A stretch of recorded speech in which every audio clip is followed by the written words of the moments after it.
Hey guys, tonight we're stepping into a world where the air itself was a weapon, where every breeze carried meaning, and where even the scent of your tunic could decide your fate. Imagine you're standing barefoot on smooth, warm limestone tiles. The palace around you hums with candlelight. Soft harp music floats somewhere behind a curtain. But it's not what you see or hear that catches you first, it's the smell. The air is heavy with saffron and sandalwood, thick with the bittersweet perfume of rose oil and something spiced and smoky you can't quite name. Your nose twitches. You feel oddly awake. Important. Watched. Welcome, maybe? You haven't even met the king yet, but you're already being measured. This is the court of the Achaemenid Empire. It's about 500 BCE, and you're an envoy nervous, jet-lagged by camel, and desperately trying not to sweat through your borrowed robes. The first thing you notice, no one smells like sweat, not even a little. Everyone is scented like a literal bouquet on legs. You probably won't survive this. So before you get comfortable, take a moment to like the video and subscribe, but only if you genuinely enjoy what I do here. And drop a comment with where you're listening from and what time it is there. I love seeing how far this sleepy little journey travels. Now, dim the lights. Maybe turn on a fan for that soft background hum, and let's ease into tonight's journey together.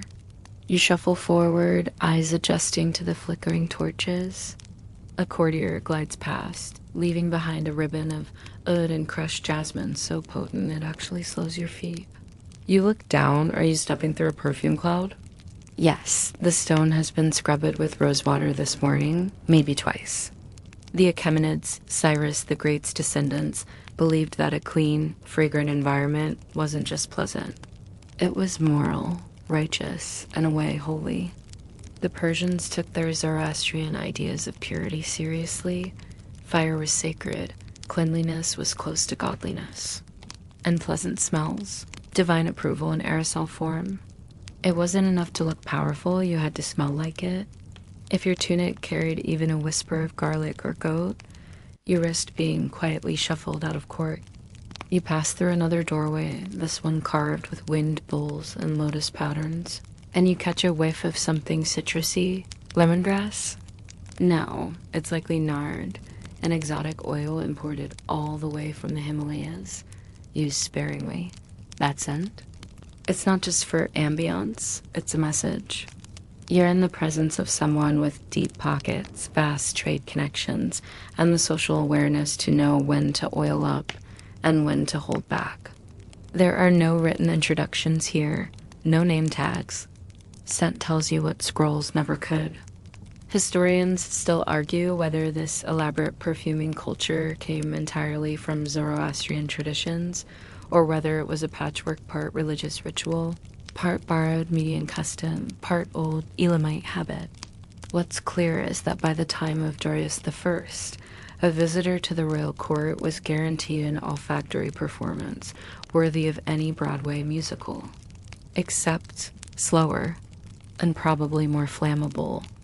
You're led to a waiting area at more of a scented lounge, really where dried fruit and sugared almonds glisten on silver trays. The man beside you reeks gloriously of saffron and cardamom. You subtly sniff your own sleeves. Uh-oh, plain wool. Faintly ... Camel why? Is that why he hasn't made eye contact? There were entire artisan guilds responsible for perfume production in the empire. Not just merchants, chemists, if you want to be generous. Scent was one of the few industries overseen directly by the palace. Formulas were jealously guarded. Some perfumes were said to have over 50 ingredients: resins, herbs, flower oils, animal musk, ground minerals, even ashes from specific holy fires. You couldn't just wing it. Wearing the wrong scent at court was like arriving in a bathrobe to a black tie gala.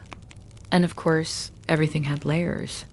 You weren't just scented for yourself, you were scented for others, to impress, to dominate, to comfort, to deceive.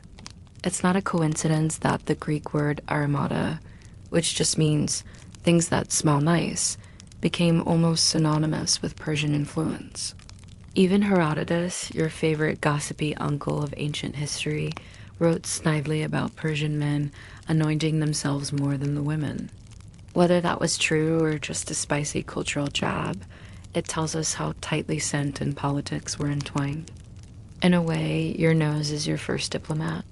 And here, in this palace, you're suddenly aware of its limits.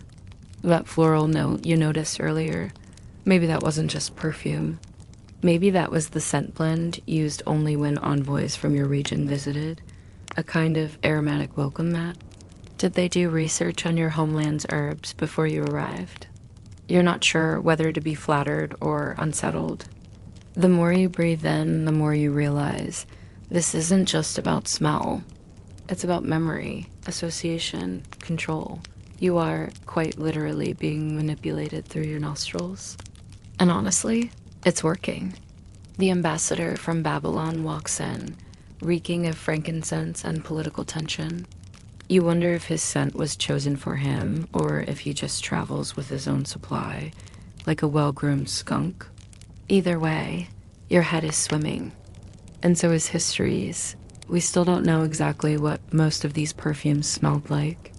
The formulas weren't usually written down, and when they were, they often used poetic or coded names for ingredients. Tears of the Sky might be myrrh, or it might be whale barf. No one's totally sure. But one thing's certain, when you were in the court of the great king, the most powerful empire west of the Indus, your scent was your script. Speak nothing. Let your body tell the room everything. You sit back and try not to sneeze. A servant fans you with a peacock feather dipped in rosewater. The smell is overwhelming and utterly unforgettable.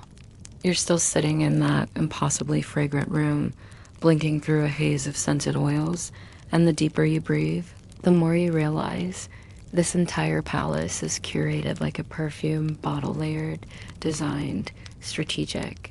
You're not just walking into a court. You're walking into someone's idea of what power should smell like. And right now, it smells like saffron, myrrh, cinnamon, and the faintest trace of burnt cedar. Let's talk about that trace. Because while you're distracted by pastries and trying to figure out whether that guy across the room is judging your tunic or just has resting royal face, a whole choreography is unfolding. Behind the scenes, scent is being deployed like a diplomatic toolkit, and you, nose first, are being gently steered. Smelling like power wasn't optional in ancient Persia, it was expected. From the Achaemenid courts of Darius and Xerxes all the way down to local temples, perfume was not a luxury, it was identity. You didn't use scent. You wore it the way you wear your title. You walk through the next arch, and you're immediately enveloped in a stronger, woodier aroma. It's not incense too subtle for that. It's a scent known only to a few, and it hits differently. It smells expensive and intentional. This is the king's signature scent. Yes, that's right. The king doesn't just have a throne, a crown, and a suspiciously large collection of gold-beaded curtains. He has a signature fragrance, one mixed only by royal perfumers, stored in locked alabaster jars, and applied with brushes made from squirrel fur. Don't laugh. Squirrel fur was soft. Royal scent wasn't just about covering body odor. It was a literal projection of divine right. The Shahanshah, king of kings, was considered the axis around which the empire turned. His fragrance lingered long after he left a room, like a holy echo. And it wasn't uncommon for a ruler's scent to precede him by several minutes. That's right, you smelled the king before you saw him. And if you didn't, someone was getting fired. You wonder what your own signature scent might be if you were royalty. Almonds and crushed scrolls, toasted sesame and nervous sweat. Don't worry, you wouldn't have to choose. The court would do it for you, carefully. Politically, historians still debate just how much the Achaemenids centralized perfume production. Some argue it was tightly controlled by royal workshops, with ingredients sourced from every corner of the empire, from the piney forests of Armenia to the desert oases of Bactria. Others believe there was a thriving private sector with noble families commissioning their own scent formulas as part of their brand. Either way, scent wasn't just personal, it was tribal, dynastic, and deeply bureaucratic. And just like today, certain smells were status symbols. Take saffron, for instance. A pain to harvest, expensive to process, and bright enough to dye both silk and fingers. It was used not just for flavor and fabric, but for perfume. A bit of saffron oil behind the ear? That was like walking into a gala wearing a custom-tailored Versace, whispering old money with every breeze. But even among the elites, it wasn't just what you wore, it was how. You couldn't just slather oil onto your hands and call it a day. Perfume application in ancient Persia was practically a ritual. Specific body parts were targeted for different oils. A cooling oil for the scalp, a floral dab beneath each nostril, a resinous rub along the collarbone, and if you were especially wealthy, you'd sleep on linen scented with blue lotus and camphor, so you woke up smelling expensive. Because nothing says, I'm nobility, like waking up ready to attend court without even bathing. Of course, you still would bathe, frequently. The Persians bathed obsessively, not just for cleanliness, but for fragrance layering. First, the body was scrubbed with crushed herbs and clay, then steamed, then oiled, and then perfumed again. You didn't just wear perfume, you prepared your skin to host it, the way you prepare a canvas before painting. You, my friend, are now a walking, talking piece of art, and if someone wrinkles their nose near you, it's not a personal insult, it's a political red flag. Because in this empire, scent equals station. Your tunic could be plain, your jewelry modest, but if your scent was correct, doors opened, scrolls got signed. Dancers bowed deeper. That's how important this was. The Persians even believed that scent had moral alignment. Pleasant smells were associated with good thoughts, good words, good deeds. Foul odors, corruption, decay, demons. That's why Zoroastrian priests burned sweet-smelling woods and resins during rituals. It wasn't just theatrical. It was sacred sanitation. And speaking of sacred, don't think for a second that religious leaders were exempt from scent codes. High-ranking magi were expected to smell, well, magisterial. Their robes were sometimes washed in rose water, their beards oiled with neroli or cassia. It was all part of communicating purity. You didn't just worship with your voice, you worshipped with your presence. And the presence of the elite? It was overwhelming. At royal processions, clouds of perfume followed noble families like trained falcons. Servants would walk ahead, burning scented wood chips and small braziers like olfactory bodyguards. You could tell how important someone was by how far away you could smell them, like a very fancy skunk. A cinnamon-scented skunk with land grants and political clout. Still not convinced this was serious business? Get this. Some of the earliest examples of government expenditure lists in Persepolis include records of perfumed oil rations distributed to royal women. These weren't small amounts either. Gallons of oil fragrance with rose, saffron, or even almond were logged as official resources. It wasn't vanity. It was administration. Even foreign dignitaries weren't off the hook.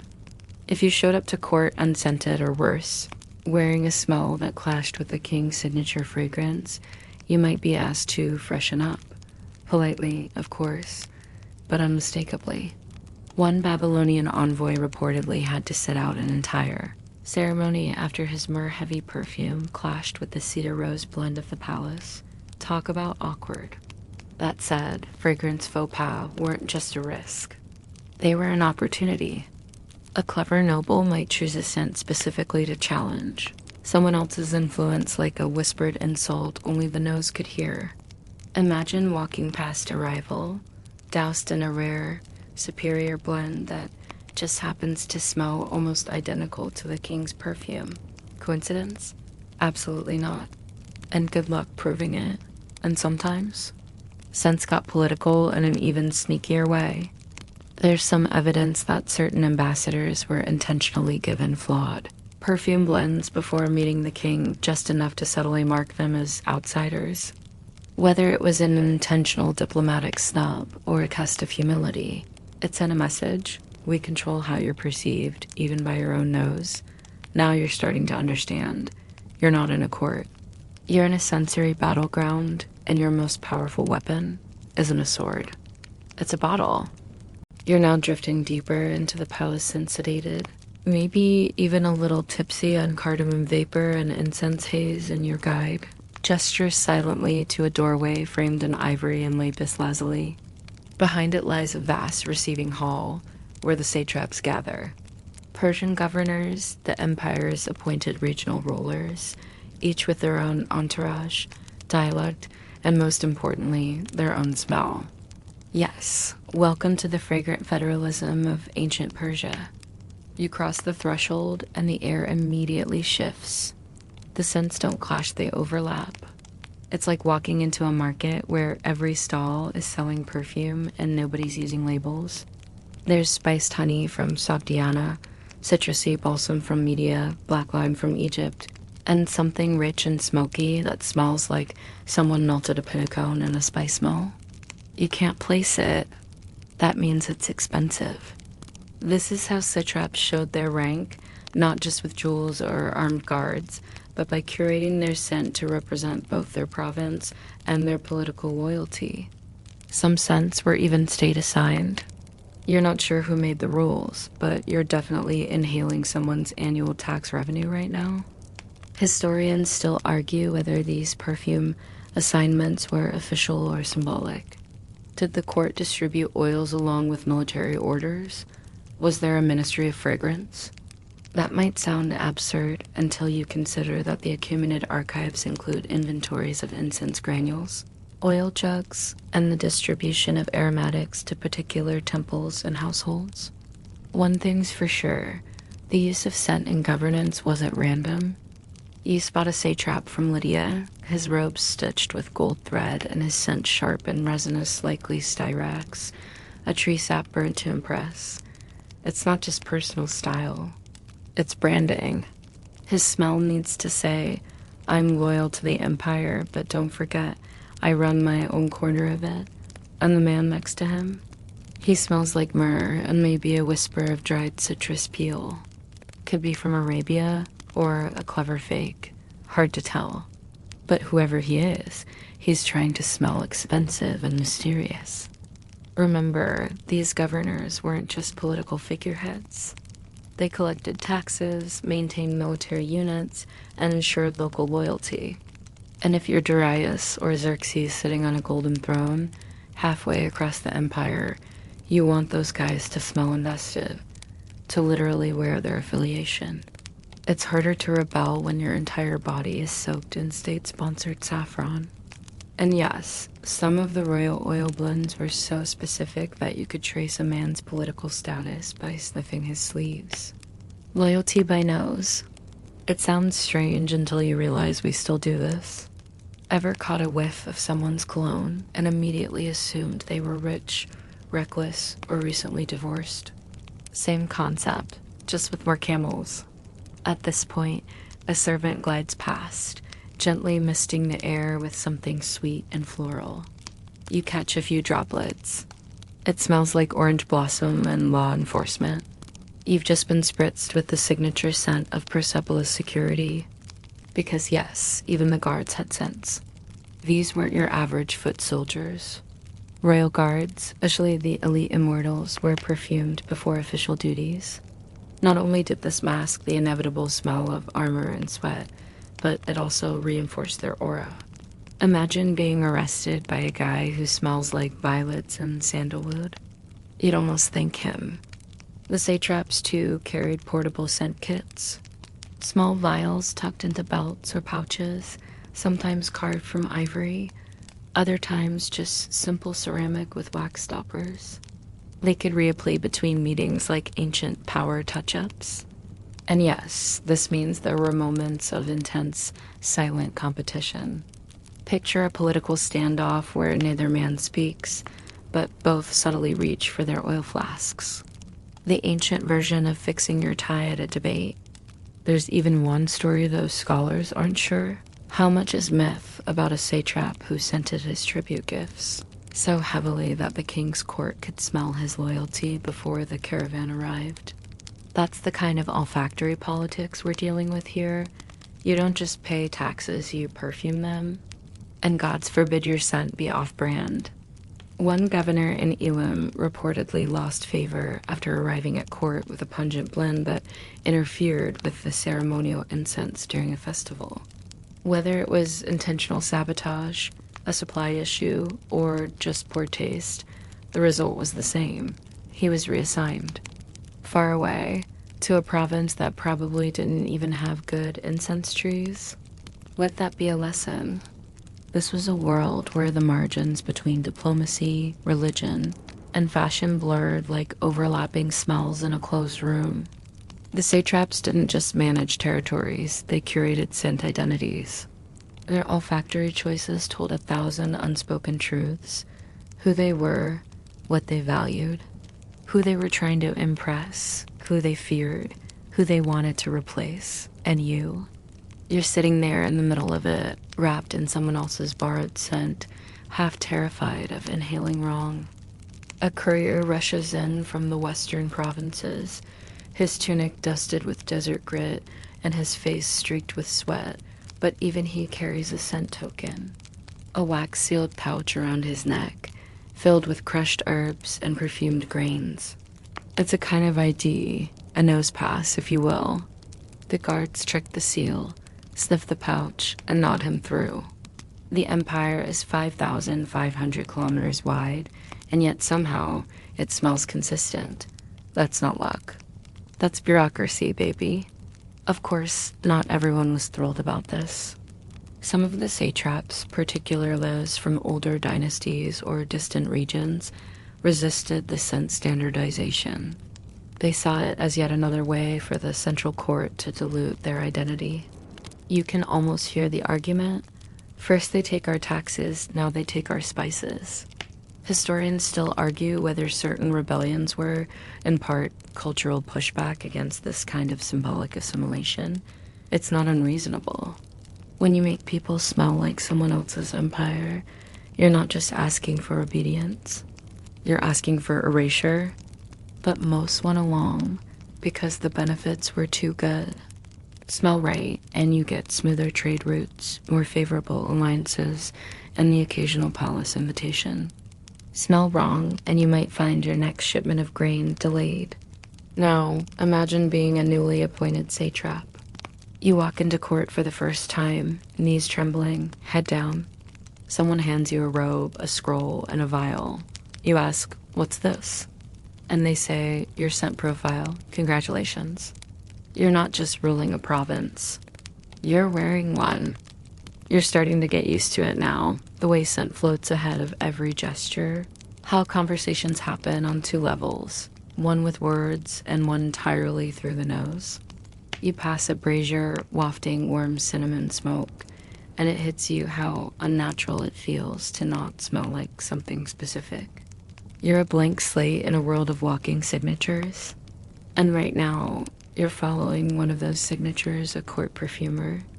He's small, quiet, robed in layers so finely woven they shimmer when he moves. His fingers are stained gold from saffron, and his nails carry the faint gleam of oil. You trail him down a narrower corridor toward the workshop where the empire's most closely guarded perfumes are made. A room more secure than the treasury, and somehow more dangerous. Because here, behind these carved cedar doors, is where Persian power is bottled. You step inside. It's dim, but the scent hits you like a chariot rich, layered, alive. Glass vials catch candlelight. Shelves sag under dried herbs, powders, wax seals, metal strainers, crushed minerals. A pestle thumped gently in the back. The perfumer doesn't speak. He gestures for you to keep your distance. Not because you're dangerous, but because his work is. You didn't think perfume could be political in the literal sense, did you? Some of these recipes are so valuable, so tightly kept, that they're memorized, never written down. The royal perfumers, always a small, tightly controlled group, are sworn to secrecy, often trained from youth, sometimes even related by blood to ensure loyalty. You're not here to learn, you're here to witness, and maybe to be impressed. He opens a jar tiny, made of obsidian, and the scent that escapes is almost alarming. Earthy, smoky, floral, bitter. Somehow it smells like secrets.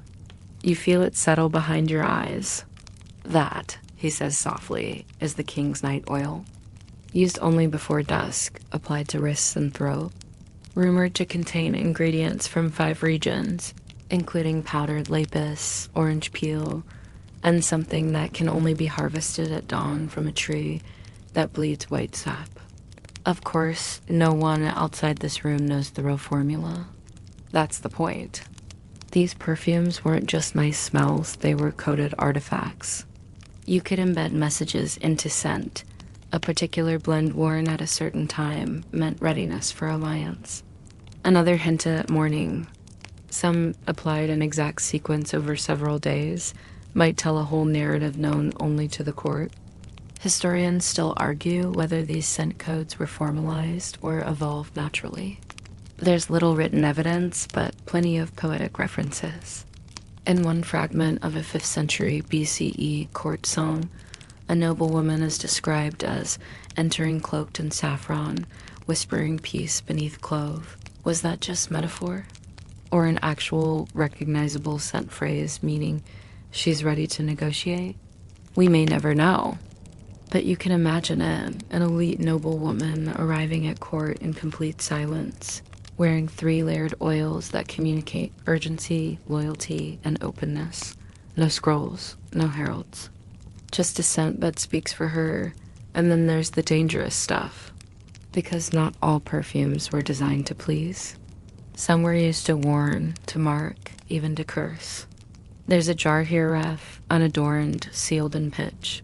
The perfumer glances at it, but doesn't touch. That one, he says, was used once. Used on a diplomat who betrayed his host. The story goes that before he left the city, his robe was gently scented with a blend so foul and strange that when he arrived at his next meeting, everyone knew he'd been marked. Not openly accused, not punished, but permanently associated with betrayal. A ghost of rotten resin followed him for months. Persians didn't need to raise voices to punish. Sometimes they just perfumed you. But not everything in this room is sinister. You pass shelves lined with dried rose petals, loops of myrrh resin, and carefully packed bundles of costus root wrapped in fine cloth. These are the tools of celebration, diplomacy, and ritual. Sent for weddings, for the birth of a child, for honoring the dead, for marking the opening of a new garden or the arrival of spring. And then there are the blending logs written not in formulae, but in poetry. Each recipe named like a riddle, the wind that whispers at noon, memory of copper and rain.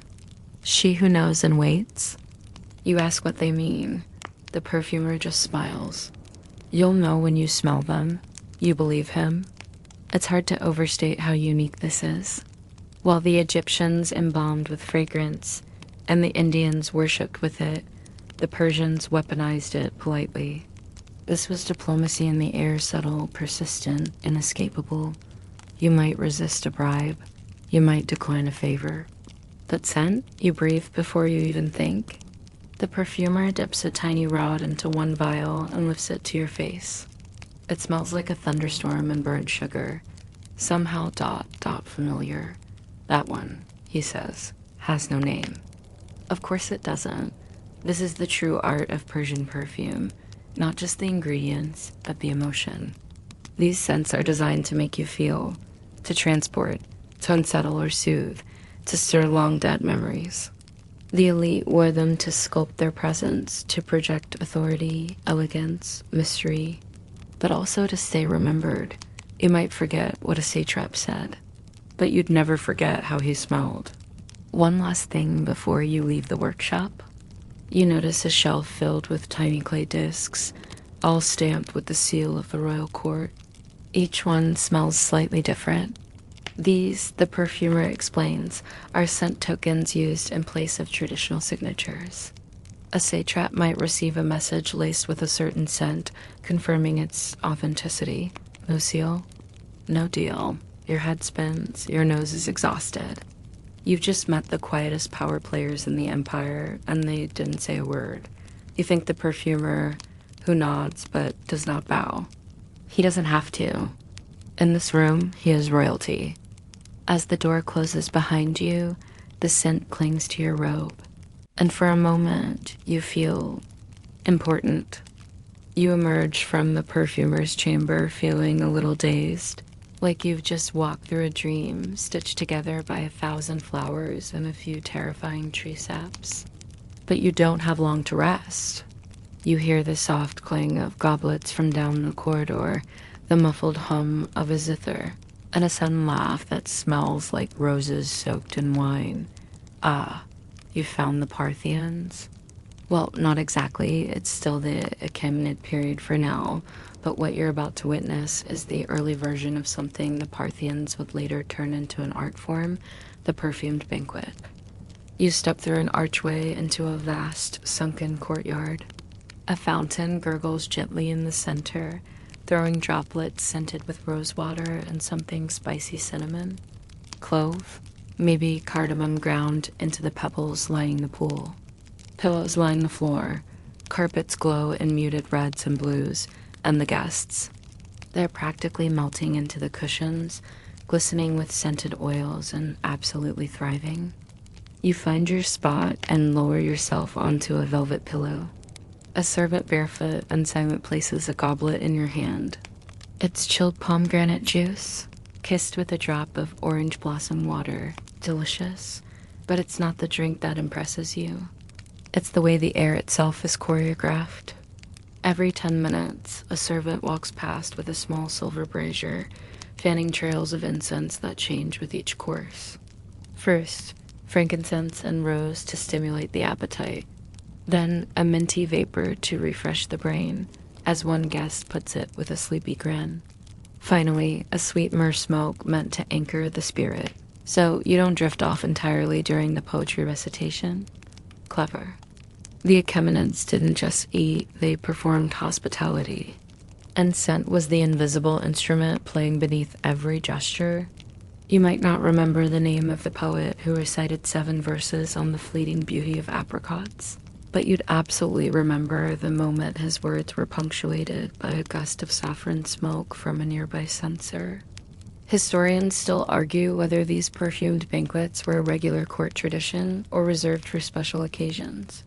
But literary fragments and archaeological finds like soot-stained incense burners shaped like peacocks suggest that at least among the elite, scent-saturated feasting was a cultural norm.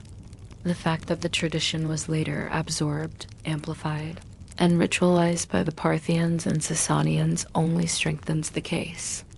You reach for a fig stuffed with crushed pistachio and something floral, possibly violet syrup, and bite gently. The taste is subtle, but it lingers with a ghost of scent that curls up into your nose as you chew.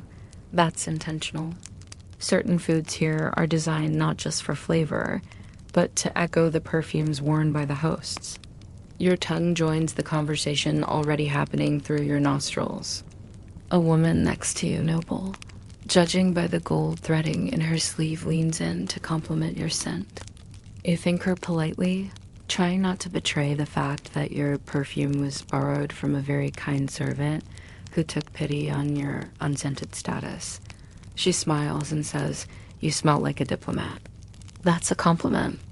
And it is. In this room, even a casual scent can be a statement.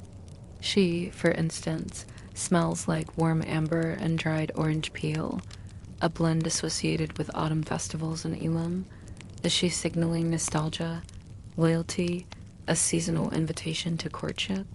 Or is she just cold and likes the warming effect? You'll never know. That's half the game. A servant walks by offering warm towels soaked in lavender water. You press one to your neck, not just to cool down, but to reset your nose. Because yes, even that's part of the plan. Palate cleansers exist in food. The Persians had them for scent, too. And you haven't even gotten to the entertainment. A poet steps forward young, dramatic, wearing a tunic that glimmers faintly with perfumed oil. He recites a verse about a lost lover whose parting gift was a satchel of rose petals, now faded to dust but still fragrant. As he speaks, two assistants move silently behind the crowd, scattering rose-scented mist from their sleeves. The scent hits just as he reaches the final line. You hear audible sighs. One man actually clutches his chest. Yes, the entire poem was scent-timed.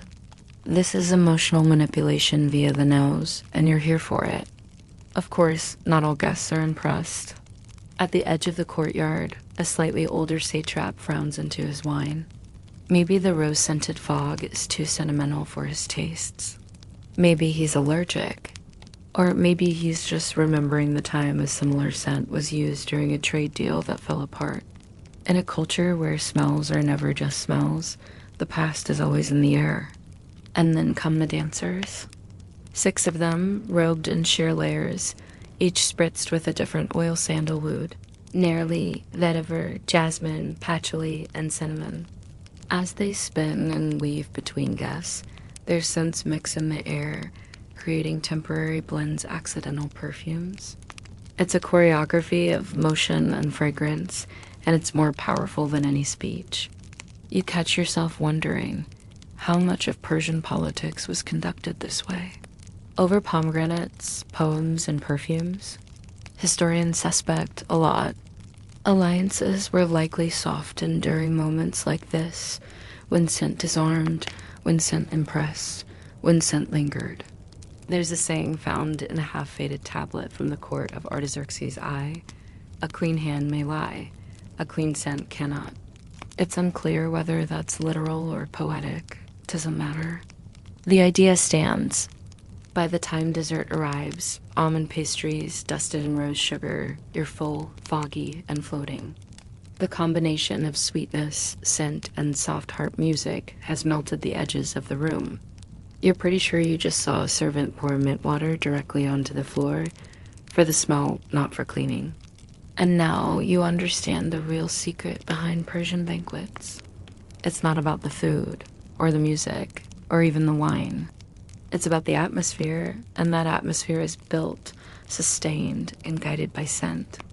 You lean back, exhale slowly, and for the first time, you stop worrying about how you smell. Because now, you smell like Persia.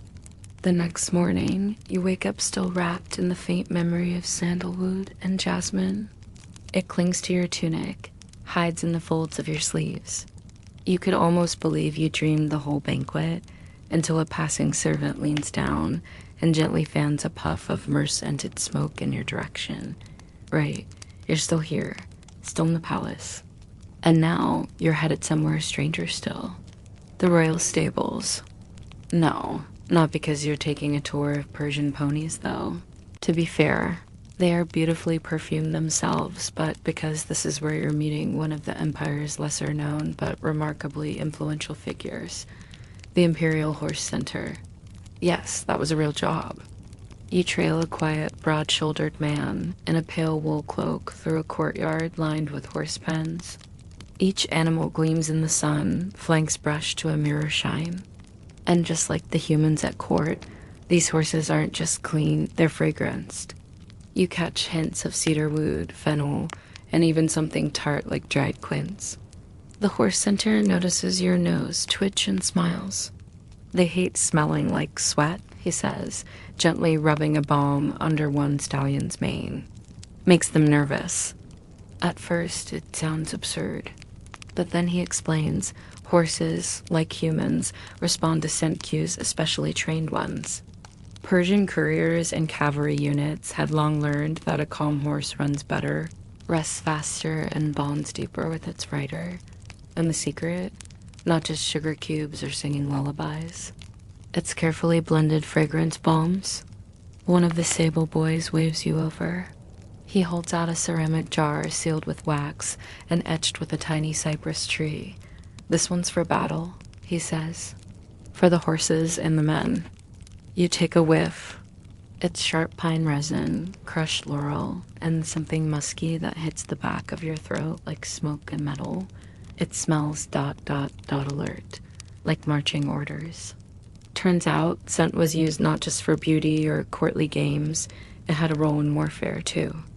Riders might carry a scented cloth in their armor, or rub a particular oil on their wrists before battle to keep themselves sharp or even signal identity. Historians still argue whether these war blends were standardized like modern military rations or customized per region or unit. But we know from a few fire-damaged scrolls rescued from Persepolis after Alexander's arson party that perfumed oils were part of cavalry provisioning. Some even suggest that elite riders use special scents to train their horses to follow only them, a kind of olfactory loyalty leash. You watch as the horse center rubs a touch of balm along the bridle of a dappled mare. She flares her nostrils, snorts softly, and leans into him like an old friend. You've seen the generals, the courtiers, even the poets all playing their roles in the theater of Persian fragrance. But here, in the dust and hay, you find something purer. Fragrance as communication. Fragrance as trust, but don't worry. This isn't just about noble steeds. The scent-trained horse is only one part of a much broader network, a literal olfactory infrastructure. The Persians were brilliant administrators. Roads, messengers, tax collectors, you name it. But alongside the royal post and coded messages, they also relied on scent. As the horse center leads you toward the kennels, he mentions a strange little ritual at one of the western border forts. When the rider from the capital arrived, he carried a sealed satchel filled not with a scroll, but with a cloth infused with a specific temple scent, say, cypress and wine. That cloth, when burned at the fort, signaled to the local commander that the message was legitimate. Anyone could copy a seal, but duplicating the exact perfume used only by priests in Susa? Nearly impossible. It's not espionage proof, of course. But it worked for a while. Long enough that the Greeks wrote confused accounts of stinking scrolls and divine stenches. Charming. You pause by a trough where horses are being offered water steeped with mint and thyme. For digestion, someone explains, but you're pretty sure it also leaves their breath fresher than yours. One noble's warhorse had been trained to nuzzle only people wearing a particular citrus oil. You don't doubt it.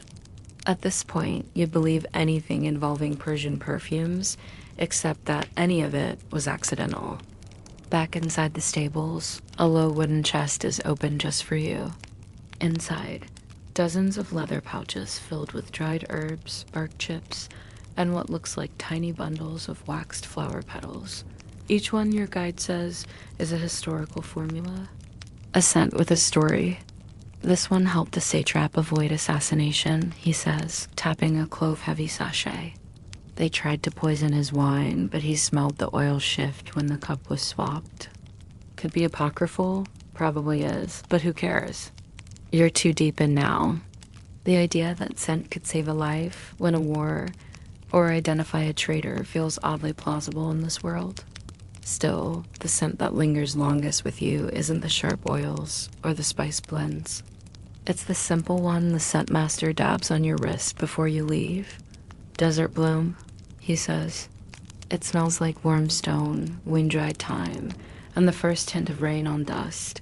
Wakes the senses, he adds, but gently. He's right. You walk back toward the palace with a little more lightness in your step.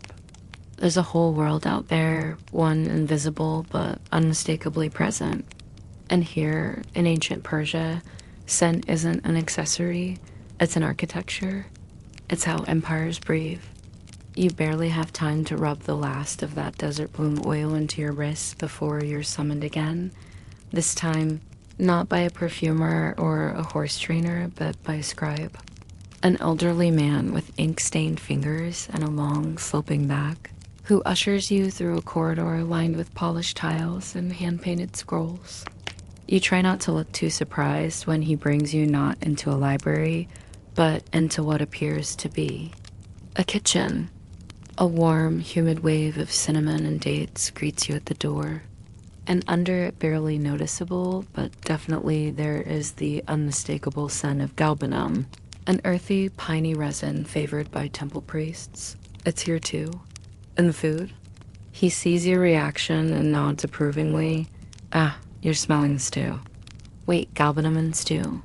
The scribe chuckles softly, as if he's heard this confusion before. We Persians season both tongues and minds, he says. Fragrance is not only for the skin, it's also for the stomach. And now you begin to understand. The scent strategy didn't stop with grooming or horses or even scrolls. It invaded the very food they served to kings, queens, spies, and foreign dignitaries. In ancient Persia, to dine was to be indoctrinated. Aromatically, you're seated on a low cushion near a steaming pot, and a cook ladles out a dish of barley and lentils infused with rose water and roasted garlic. A few drops of cardamom oil are stirred in just before it's set before you. The scent is stunning, floral, savory, rich. It's no accident. This, you soon learn, was diplomacy in a bowl. For Persians, fragrance in food wasn't just for pleasure. It was psychological strategy. They believed that well-scented meals could disarm tension, ease homesickness, even open the mind to influence. When ambassadors arrived from Babylon, Lydia, or Egypt, they were welcomed with banquets designed to intoxicate the senses. Imagine, the cook says, you've traveled for weeks across deserts and swamps, and you finally arrive exhausted, suspicious, defensive. Then you're handed a cup of warm milk, spiced with saffron and ambergris. You're already imagining it, and yes, it would be hard to stay angry. There's a long pause as he offers you another dish. This one is more pungent lamb roasted with mint, turmeric, and something you can't place. Your host leans in. Orris root, he whispers. Smells like violets, makes people nostalgic. Aromatic engineering at the dinner table. Historians still argue whether these recipes were intentionally weaponized by the royal court or simply the result of Persia's sophisticated palate. Some say the line between cuisine and ceremony was too blurred to tell. Others believe the cooks were trained in the same principles as temple perfumers, just with sharper knives. The scribe now unfurls a scroll next to your plate. On it are sketches of feast layouts with accompanying scent-pairing notes. Roast pistachio pudding was typically served before intense political conversations. Meat with cassia and cumin appeared at treaty signings. A curious blend of fig, honey, and powdered frankincense was reserved for tension diffusal after military standoffs, not dessert de escalation. It sounds absurdly intricate, but you're not even surprised anymore. One dinner, they say, changed the course of a war. A Median emissary came ready to challenge Persia's claims to a contested province. He left not with a declaration of war, but with a full belly and a fondness for apricot stew. And somewhere, folded into that stew, was a calming blend of herbs designed to stir memory and soften the ego. Another dish arrives, small round cakes flavored with mastic and pomegranate, topped with dried flower petals. The visual beauty is part of the scent delivery. Persian cooks understood that the eye prepared the nose. As you bite into the cake, the scribe begins his story about Queen Atossa, yes, that Atossa, daughter of Cyrus the Great, wife to Darius, and perhaps the most quietly powerful woman of her age. She was no stranger to political perfume, but it's her meals that linger in rumor. One account, written much later by a suspicious Greek, claimed she hosted secret dinners for her rivals, always women, always served alone, and always in a room saturated with floral incense and mirrored trays of candied fruits. Her goal, supposedly, was not to intimidate, but to lull her guests into a trance of sweetness and security. You raise an eyebrow. It's possibly just gossip, the scribe admits, licking honey from his thumb. But wouldn't that be the perfect cover? Who suspects poison when everything tastes like heaven? Another long pause, another memory-scented bite. The scroll now shows lists of dried ingredients packed by mobile kitchens accompanying the army. Rose hips, myrrh, clove buds, sandalwood shavings. These weren't only for medicine or ritual. They were for soup. You glance around the kitchen, tiny clay stoves, bronze mortar and pestles, jars sealed with beeswax and labeled in meticulous Elamite script. And somewhere lingering behind the cinnamon, beneath the lamb, twined into the steam, you start to pick up something else. A strange, soothing note, like wet stone, mixed with lemon peel and aged parchment. The scribe sees your face and smiles. It's the ink, he says. Our writing smells too. He lifts a small pot of ink, and sure enough, it's been fragranced with costus root and vinegar. Why? To prevent mold, yes. But also to make the act of writing, even just copying legal contracts, an aromatic pleasure. This was the real genius of the Achaemenids. Not just building palaces or winning battles, but weaving fragrance into every single layer of life. Food, paper, people. Even arguments were perfumed. He waves a hand at the scroll again. At the bottom, in a different script, is a simple line. No memory remains where no scent lingers. Poetic, slightly threatening, and deeply quintessentially Persian.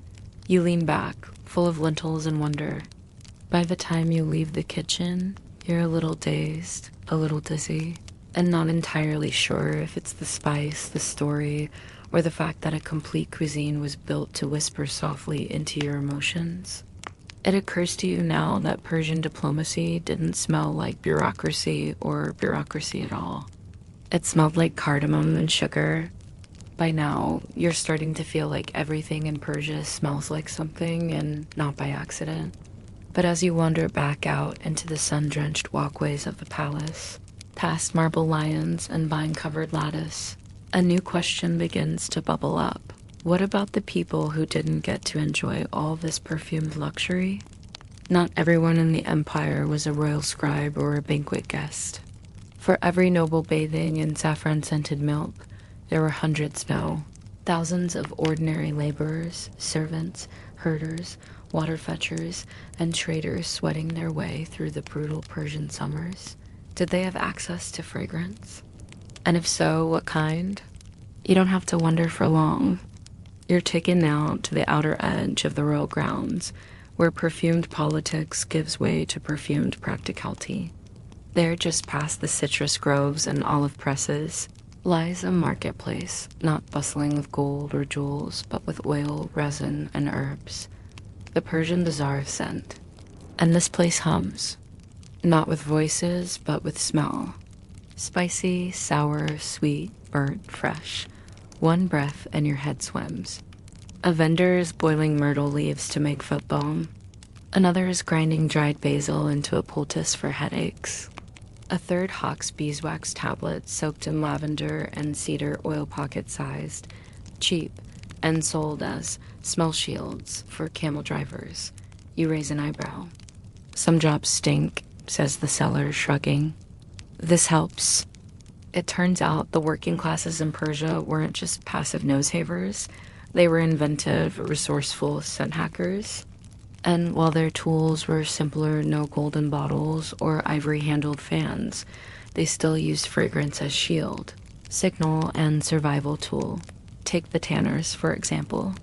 They worked with animal hides day in and day out, and believe me, the aroma was not faint.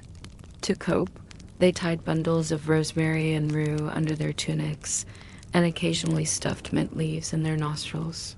Stylish? No, effective. Surprisingly. Or the fishmongers of Babylon, who, according to one old tablet, rubbed lime ash and powdered juniper into their beards to mask the ever-present scent of yesterday's carp. You pass a woman carrying a basket of laundry. She pauses under a tree and shakes something into the air, a fine mist like powdered snow. It's dried rose petals and chamomile. She's scenting her linen. For no audience, no banquet, just for herself. It's subtle, and yet it speaks volumes. This wasn't luxury. This was dignity. Even more fascinating is what a nearby potter tells you. In his trade, kill fires made everything smell like smoke. So when his wares cooled, He glazed them with an oil infused with spikenard, not to sell them as scented pots, but to return balance to their smell, as if objects had a smell destiny to fulfill. Everything that's made, he says, patting a clay jug, deserves to smell like where it comes from. Historians still debate how widespread these lower-class scent practices were.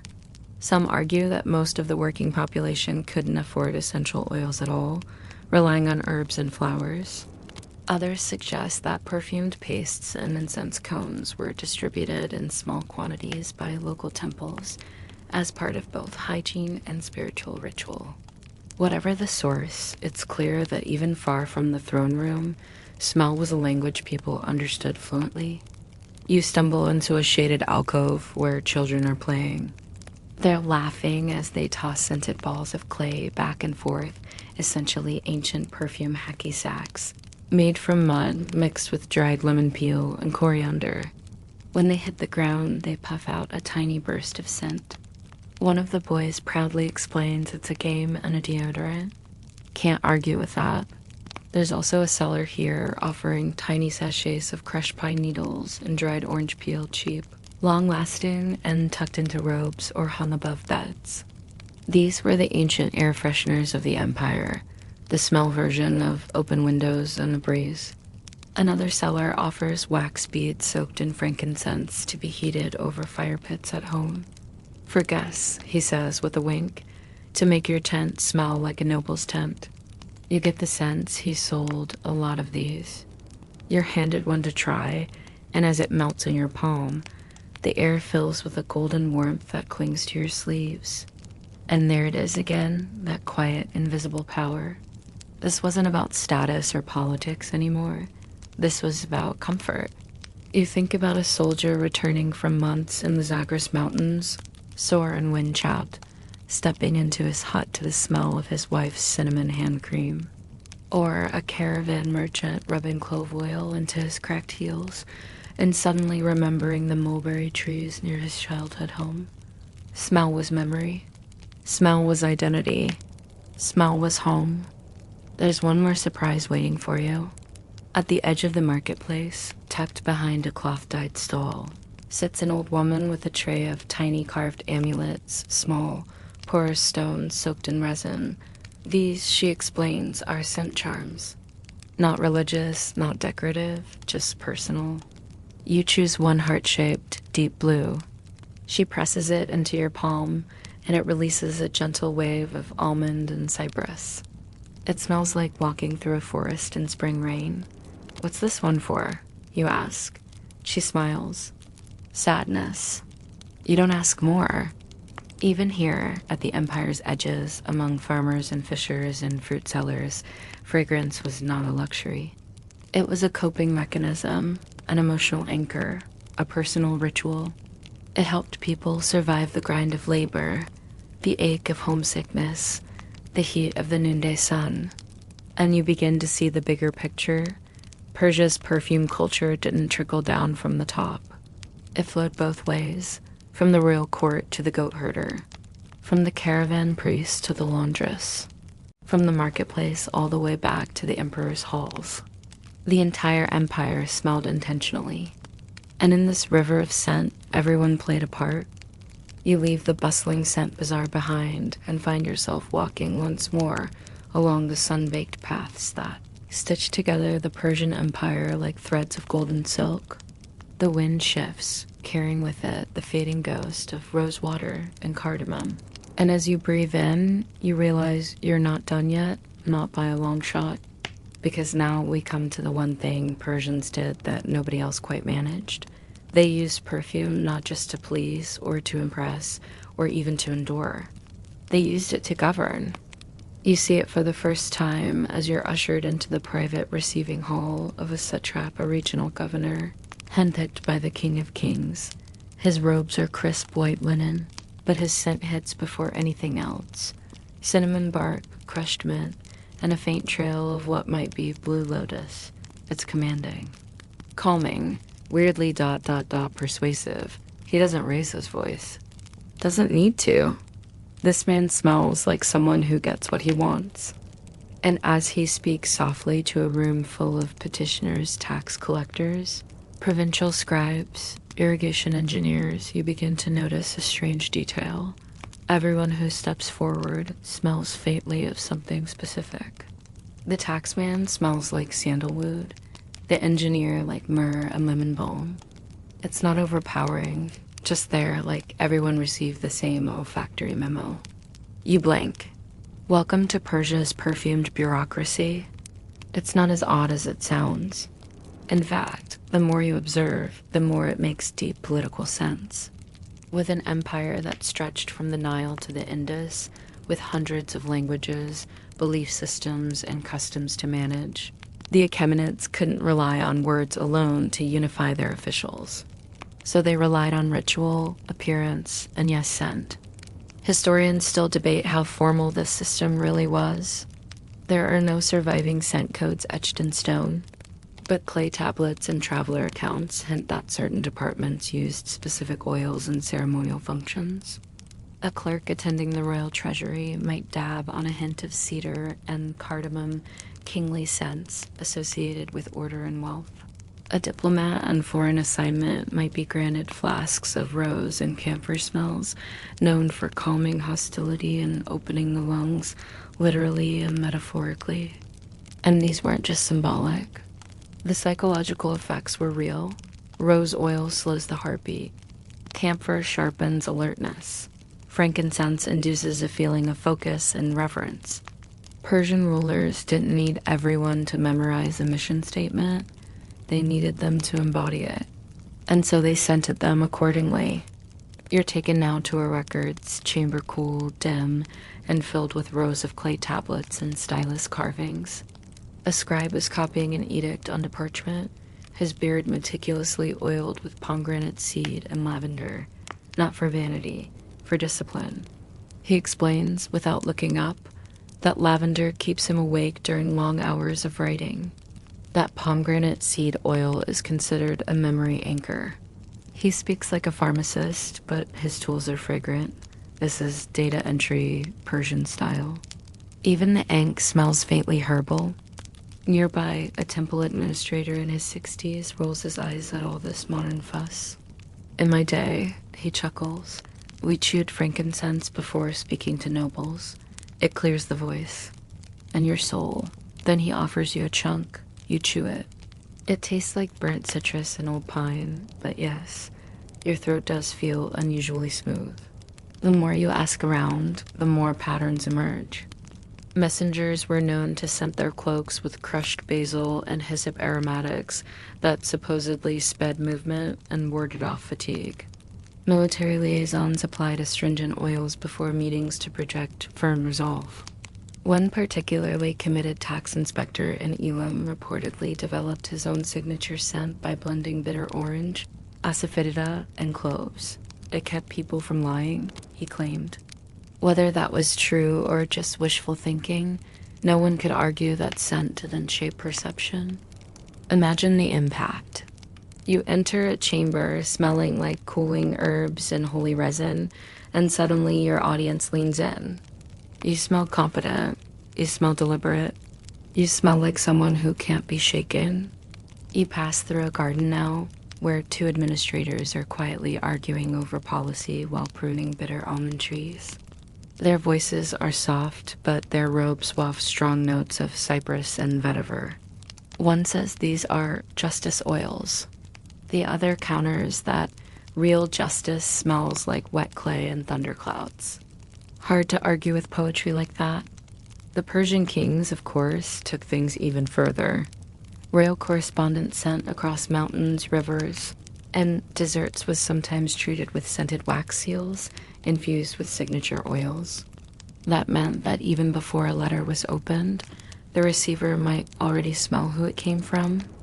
A faint trace of royal vetiver, and boom, you were already standing up straighter. There's a theory still debated that Darius I used scent to haunt defeated territories.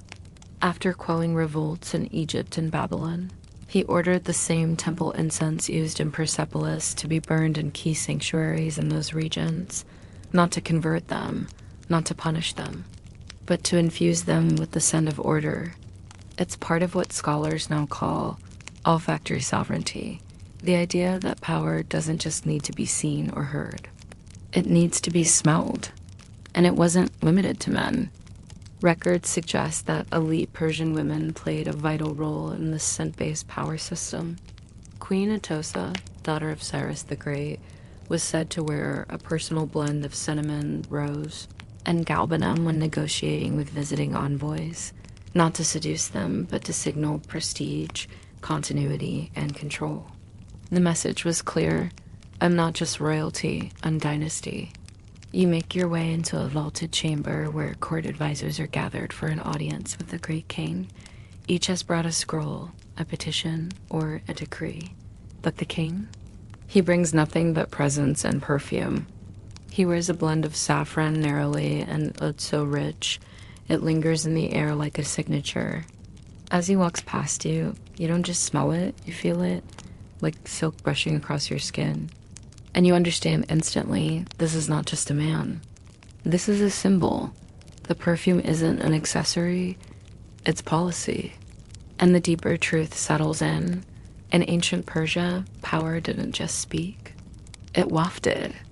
Even today, some scholars think that olfactory coding might have been more important than we realize.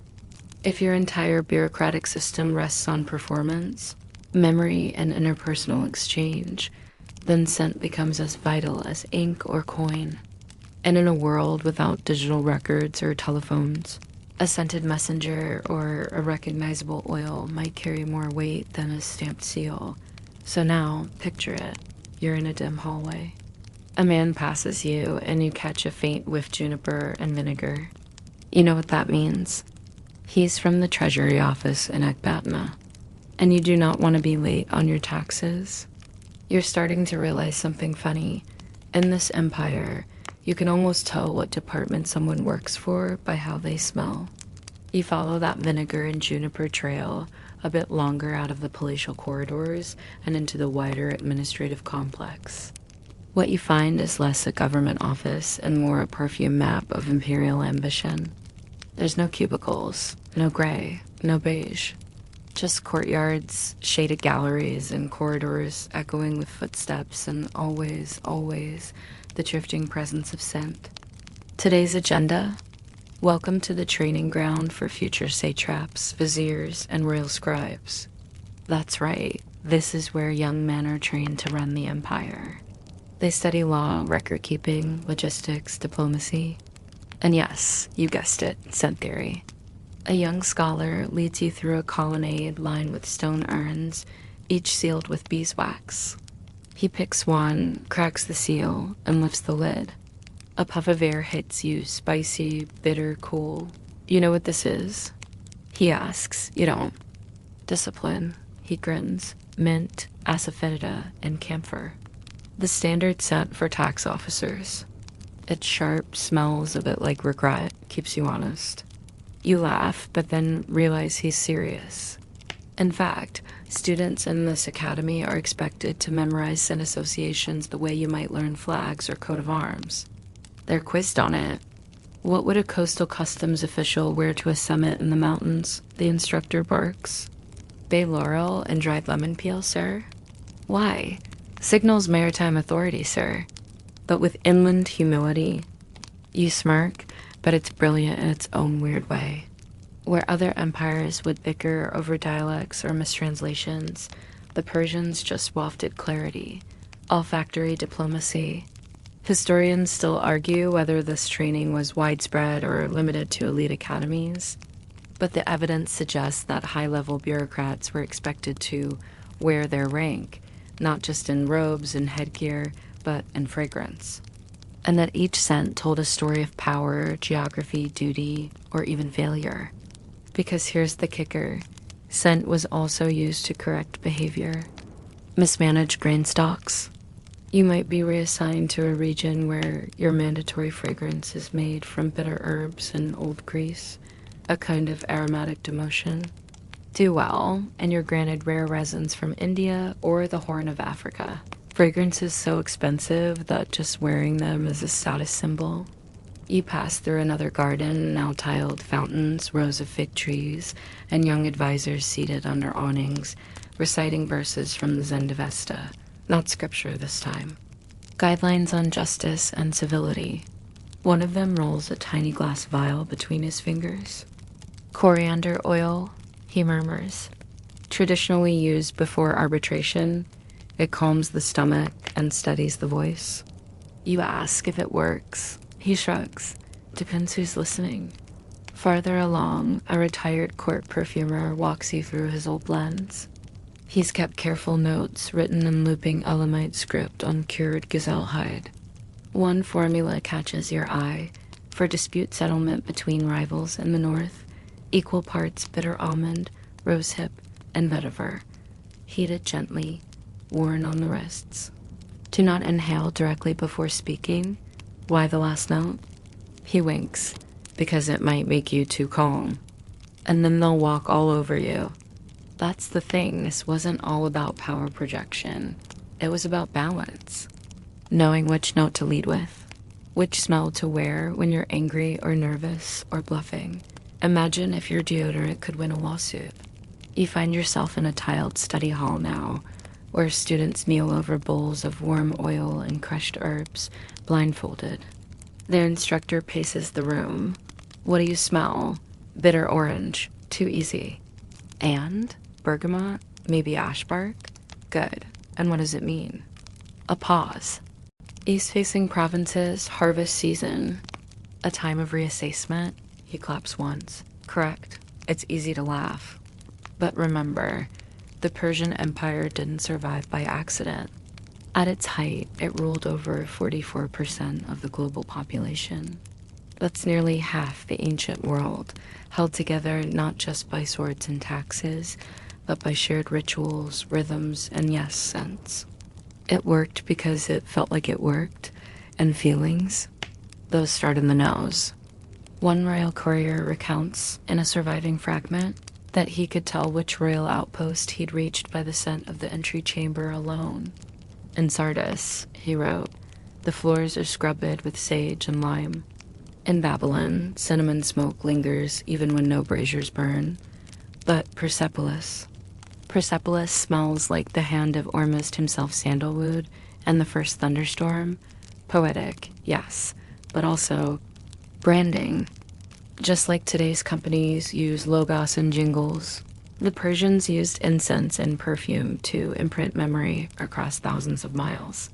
That courier would walk into a temple or courtroom and know instantly where he was and who was in charge. And that's the point. Even at the edges of the empire, where languages shifted every valley, the scent remained familiar. A perfumed letter from Susa smelled like home, even if you couldn't read the words. A satrap's cloak told you who he served before he said a word. You're led now into a final room, small, quiet, cool. A wall of clay tiles, a single copper brazier. A woman sits cross-legged, sorting dried petals into tiny silk pouches. She's a royal archivist of scent. This, she says, holding up a pouch, is the signature of the great king's spring court. Citrus, saffron, a little crushed hyacinth. This one, she adds, lifting another, is the winter version. More smoke, more spice. She gestures to a wall of tiny shelves, each labeled in Old Persian. This is our olfactory history. If we forget how we smelled, we forget how we ruled. And with that, she places a pouch in your hand. Smell it, she whispers. This is what loyalty smells like. You do. And for a moment, just a moment, you believe her. You drift through the long shadowed halls of the administration quarter, the scent of loyalty still clinging faintly to your fingertips. And then you hear its soft chanting, rhythmic and measured, like a lullaby wrapped in law. You follow the sound into a smaller annex of the imperial complex, low-ceilinged and dimly lit, where officials and priests perform a different kind of ceremony, the scenting of letters, that's right. In the Achaemenid world, written correspondence wasn't just about what you said, it was about how you smelled. You duck into the chamber. Clay tablets and parchment scrolls are stacked with absurd neatness on cedarwood shelves. A dozen small brass cauldrons bubble gently, each one giving off a different aroma: rosemary and pine, fig leaf and frankincense, astringent smoke with a hint of dried pomegranate. A scribe leans over a table, carefully dipping the corner of a letter into a shallow bowl of oil before pressing it into a wax-sealed pouch. The seal bears the symbol of a satrap from Bactria. He prefers bergamot and sweet myrrh, the scribe says without looking up. Sends a softer message. Especially when he's ordering troop movements. You blank. That's diplomacy, scented diplomacy. It turns out royal letters, especially those carried by the legendary Persian postal service, were often infused with specific aromas. Not just to preserve the parchment or deter vermin, but to convey tone. Imagine it. You're a nervous regional governor, just barely holding onto your post. One morning, a courier gallops into town and hands you a sealed letter. You bring it to your nose balsam and rosewood, with a trace of lemon balm. Relief. That's not the scent of punishment. That's not you're being replaced. That's we're still watching, but gently. There's even evidence that the Persian postal stations along the Royal Road were equipped with scenting stations, places where officials could reinfuse important documents en route to maintain their aromatic message. One tablet fragment from near Sardis suggests 2 parts almond oil, 1 part burnt straw. Applied before second leg, reinforces tone of gravity. You watch a junior perfumer prepare such a mixture now. She fans the oil gently before dipping a reed brush and painting the inside of a scroll's wrapper. The script is standard Aramaic, perhaps, but the scent is unmistakable. Cinnamon bark mixed with pine resin. It smells urgent, sharp, a reminder not to delay. There's a quiet genius in it. Most ancient communication depended on trust, context, and consistency, but context could be lost in a translation. Emotions could be misread, and with the Persian Empire spanning thousands of miles and dozens of languages, misunderstandings were more than likely they were inevitable. So what did the Persians do? They used your nose. Scent wasn't bound by grammar. It couldn't be mistranslated. And unlike ink, it lingered even after the message faded. Imagine reading an official summons where the script has blurred with age, but the clove-laced oil still whispers, "You're in trouble." Historians still debate just how far this practice went. Some argue it was limited to royal decrees and religious edicts. Others believe regional governors developed their own scent codes, miniature dialects of fragrance. But one thing is clear, Persia didn't just send power, it wafted it. And it didn't stop at letters. You're led next into a narrow side passage where a line of clay figurines sits drying on a heated shelf.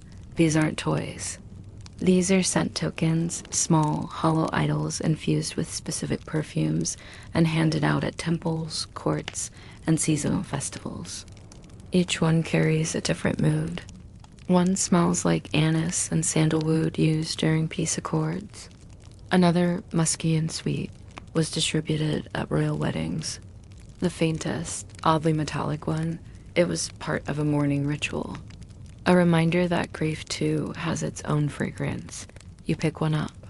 It's carved in the shape of a lion with a broken fang. The archivist nearby smiles. That was from the Treaty of Pasargadae. The lion represented strength tempered by mercy. She leans in. Smell it. You do, and it's unlike anything else so far. Earthy, deep, with a strange sharp note underneath, like green almonds and rust. Unforgettable. That's the point. These tokens weren't just keepsakes, they were mnemonic devices, emotional bookmarks.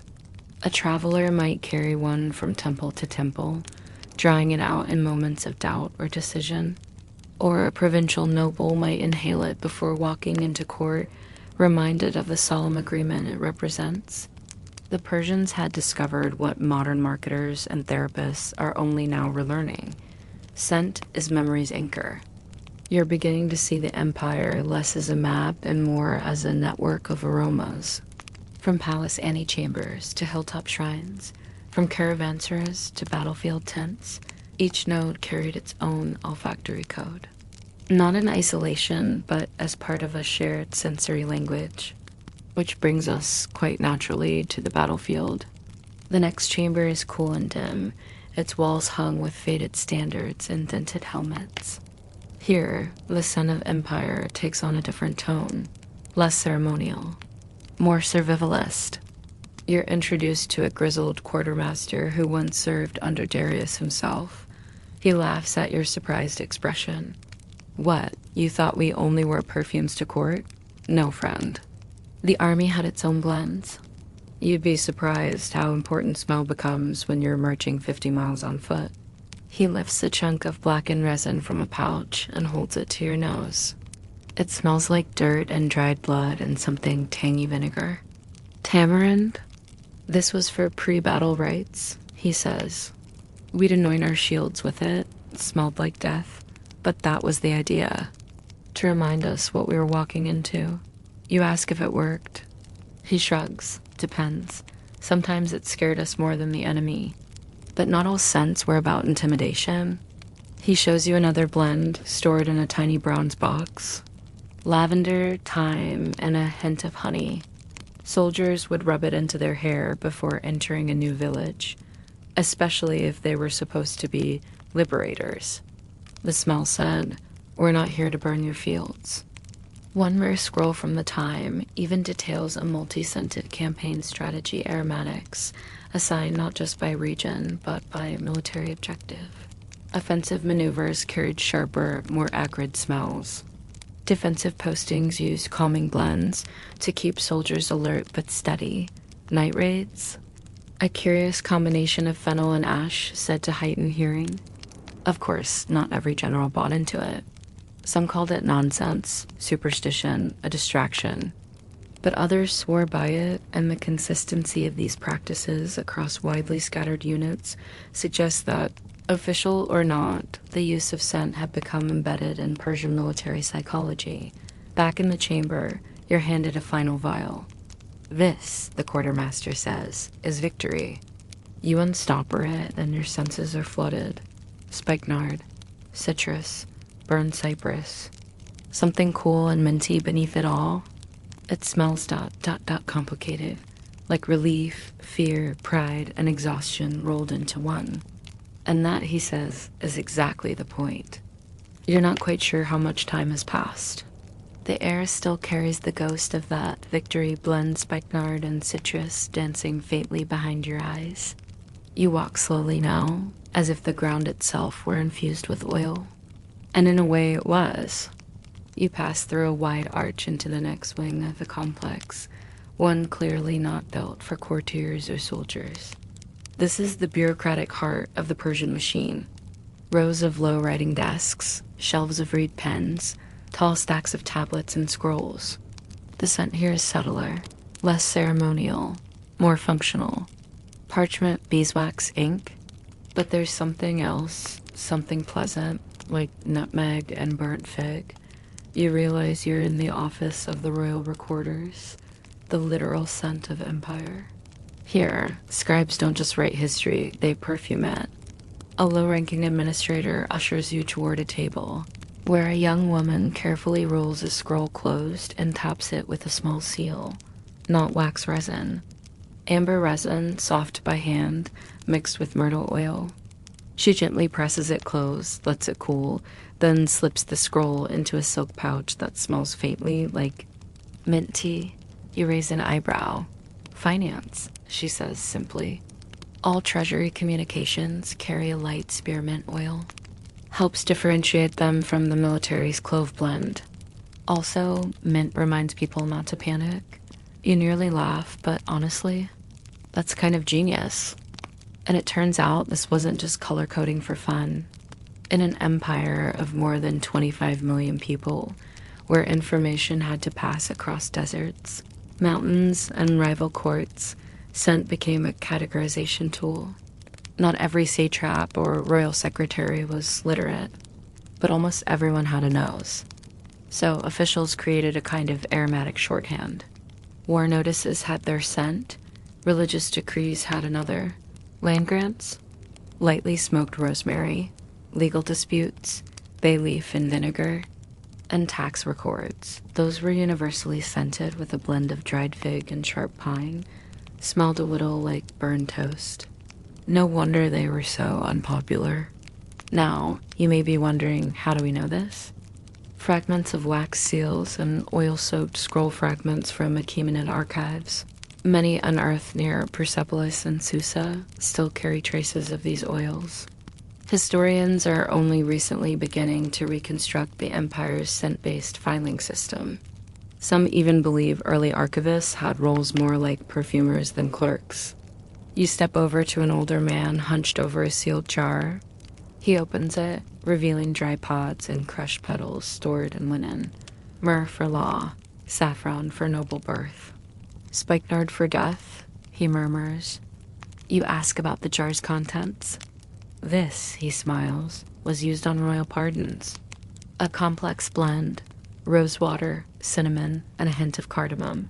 Sweet but grounding. That blend wasn't just ceremonial, it was persuasive. A prisoner or disgraced official opening their pardon would smell it before they even read the words. The scent alone would shift their entire emotional state, gratitude, humility, a sense of returning honor. That's powerful psychology, engineered centuries before we gave it a name. Historians still argue whether this system was formalized by royal decree or simply evolved from local traditions. Some scrolls from Bactria and Media showed different blends for the same document types, suggesting a mix of regional styles and imperial standards. But here's the wild part. This wasn't just limited to official documents. Even personal correspondence got the treatment. You're handed a cracked tablet, barely held together with a wire mesh. The writing is simple, an apology from one noble to another for missing a feast. But the scent, though faint, still lingers, a blend of dried plum and crushed violet. You're told this was the forgiveness blend. Gentle, emotive, no frankincense, no cedar, nothing strong. Just softness and sincerity. People scented their love letters, too. Romantic messages were infused with rose oil, sandalwood, and even tiny flakes of gold leaf steeped in cinnamon. Yes, really. Persian romance was never subtle. There are even stories, half legend, half believable, about lovers who wore specific perfume combinations only when they were planning a secret rendezvous. One tale from the later Sassanid period tells of a noble woman who wore a patchouli-scented sash to signal her availability. When she switched to cypress oil, it meant her husband was watching. This brings you to another level of the empire's scent strategy, covert signaling. You're led to a narrow room, curtained in thick velvet. Inside, the light is reddish and low, and a masked woman sits beside several bowls of steaming oil. Court intrigue, your guide whispers, "You're going to like this." The woman stirs one bowl slowly. Royal concubines, she begins, had their own blends. Custom, secret, and powerful. These women weren't just romantic accessories. They were political chess pieces, married off to seal treaties, spy on court rivals, or manipulate succession.